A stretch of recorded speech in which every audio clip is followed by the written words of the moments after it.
Good morning student, कैसे आप सभी लोग। फिलहाल तो अच्छे ही होंगे। मेरा कल कुछ पोर्शन छूट गया था, उसके बारे में बताना चाहूँगा।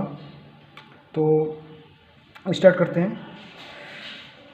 तो एक बार थोड़ा और पीछे की तरफ देख लेते हैं कि जो की हमारी जो बनी होती है वो बनी होती है माइल्ड स्टील से बनी होती है।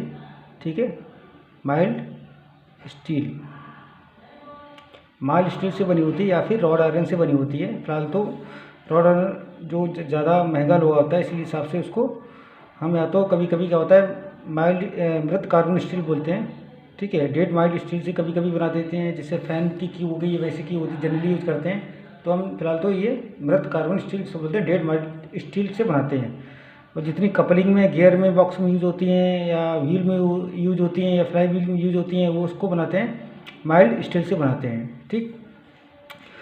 और जैसे शटल की के बारे में आपको बता दिया था कि शटल की में फ्लैट होती है, जिसमें जो शाफ्ट में खांचे नहीं कटे होते हैं, सिर्फ खांचे जो होते हैं सिर्फ हब में होते हैं, की भी होते हैं। और ऊपर से जो है की रख दी जाती है, उसके ऊपर जो है शाफ्ट हब ऊपर से रख दिया जाता है, जिस हिसाब से हमारा जो है ना फ्रिक्शन होता है, और उसके फ्रिक्शन के कारण जो है वो जो है सापेक्ष गति नहीं उत्पन्न कर पाता है। ठीक। तो ये तो ज़्यादा अच्छा नहीं होता है, क्योंकि कभी कभी क्या होता है ज़्यादा हाई लोड अप्लाई करने से ये ख़राब हो सकती है और विपरीत मतलब ये सापेक्ष गति कर सकती है। इसकी वजह से इसको हम लाइट लोड यूज़ करते हैं, मतलब नॉर्मल लोड के लिए, कार के लिए यूज़ कर सकते हैं इसको। इसी तरह ये भी हमारी होती कर्व की तरह होती है, इसको मशीनिंग थोड़ी करते हैं, मशीनिंग करते हैं तो ये कर्व के शेप में कर्व की तरह इस तरह हम ला देते हैं। तो इसको हम शाफ्ट की तरह इसी शाफ्ट के शिफ्ट कर देते हैं। इसके ऊपर हमने हब रख दिया। ठीक है, हब में ये एक फ्रिक्शन टाइप का काम करती है। ठीक। तो फिर ये हमारी संख की होगी। संख की क्या होती है, दोनों में रहती है। 1/2 शाफ्ट जो है की होती है, आधी शाफ्ट हब के अंदर, आधी शाफ्ट और आधी की होती है शाफ्ट के अंदर, और आधी की होती है वो होती है हब के अंदर। ठीक है, तो दोनों में की भी कटे होते हैं, एक शाफ्ट में भी और हब में भी की भी कटे होते हैं। ठीक है, इसके बाद आगे देखते हैं। ये हमने आपको बता दिया था। ठीक है, इसके बारे में आपको बता दिया था। और अब जो मैंने जो स्टार्ट किया था वो फेदर की, हाँ फेदर की के बारे में एक बार देख लो। फेदर की क्या होती है।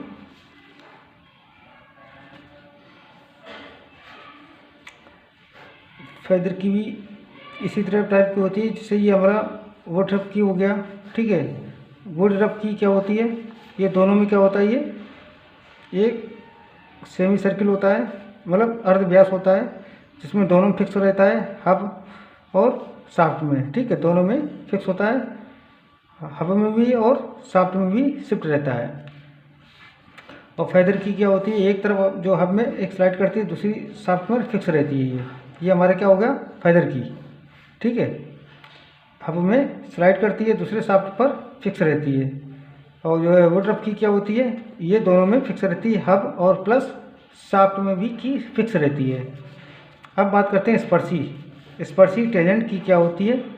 ये एक डायरेक्शन तो इस साइड जाती है। ठीक है, जब एक की होती है, ठीक है, ये 90 डिग्री में ये दोनों एक दूसरे को कोण पर बनाती हैं, जो की होती हैं। ठीक, जब मुझे इस साइड में दिशा होती है, इसकी विपरीत दिशा में इसको रोटेटिंग करा सकते हैं या ट्विस्टिंग मोमेंट करा सकते हैं इसको। ठीक है, ये बहुत ज़्यादा हैवी लोड के लिए यूज़ करते हैं या फिर हाई स्पीड के लिए यूज करते हैं इसका। ठीक है, टेंजेंट की का। फिर आते हैं स्प्लाइन की क्या होती है। स्प्लाइन में क्या होता है कि उसके लिए तो बहुत ज़्यादा मतलब लोड अप्लाई कर सकते हैं, वो ऑटोमोबाइल में गियर में या कोई बहुत ज़्यादा लोड अप्लाई गियर में लगे होते हैं। स्प्लाइन मतलब उसके जो शाफ्ट के ऊपर जो है वो टीथ ऐसे उभरे रहते हैं।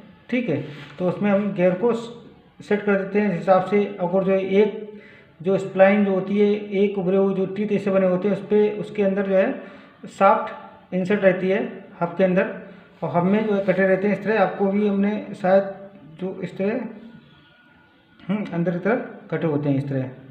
ठीक है, ये जो हमारा चित्र भी मैं बना पा रहा हूँ।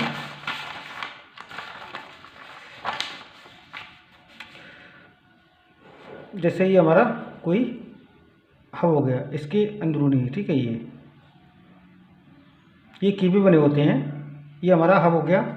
और शाफ्ट में जो शाफ्ट होता है इसके ऊपर जो है उसका प्रक्षेप बना होता है, उभरे हुए होते हैं, ठीक है। कीबे इसके अंदर जब सेट हो जाते हैं तो क्या होता है कि एक हमारा जो है ये टूट भी जाता है हाई स्पीड लोड के कारण, किसी वजह के कारण। जो 3-4 होते हैं वो मतलब वो उसमें इसकी वजह से ज़्यादा मतलब एक्सीडेंट के चांस नहीं रहते हैं कि एक हमारा जो है ब्रेक हो गया तो दूसरा काम करेगा, दूसरा ब्रेक हो गया तो तीसरा काम करेगा। इस हिसाब से ये हमारे जो है उभरे रहते हैं ये, ठीक है। और ये इसमें अंदर जो है इसके हब के अंदर, ये हमारा हब हो गया, हब के अंदर जो कीबे बने होते हैं, ये इसके अंदर ये की सीट होती हैं, ठीक है। इस हिसाब से कीबे उभरे होते हैं जिसके अंदर ये सेट कर जाते हैं। अब कोई एक भी हमारा जो है ना उभरा हुआ टीथ जो है टूट जाता है तो दूसरा भी काम करने लगता है। फिर इसी तरह तीसरे की इसमें कहीं ज़्यादा हम लोड अप्लाई भी कर सकते हैं, ठीक है।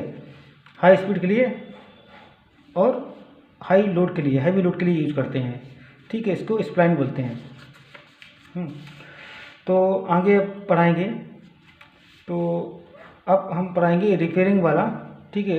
रिपेयरिंग के लिए क्या होता है कि तो हमने आपको की के बारे में बता दिया था कि किसकी बनी होती है, वो माइल्ड स्टील की बनी होती है, ठीक है। कि एक मशीन का पार्ट है जो कि हमारा जो रिलेटिव मोशन को वो क्या करता है, प्रिवेंट कर देता है, यानी सापेक्ष गति होती है उसको क्या करेगा, रोक देता है, ठीक, रुकावट पैदा करता है। इसलिए हम की का यूज़ करते हैं, ठीक। तो ये तो हमारा की के बारे में हो गया। उसके बाद हम आपको पढ़ाएंगे अगर नेक्स्ट टॉपिक में उसकी रिपेयरिंग क्या होती है, उसकी मरम्मत क्या होती है, तो उसके बारे में हम आपको बताएंगे, ठीक है। ओके।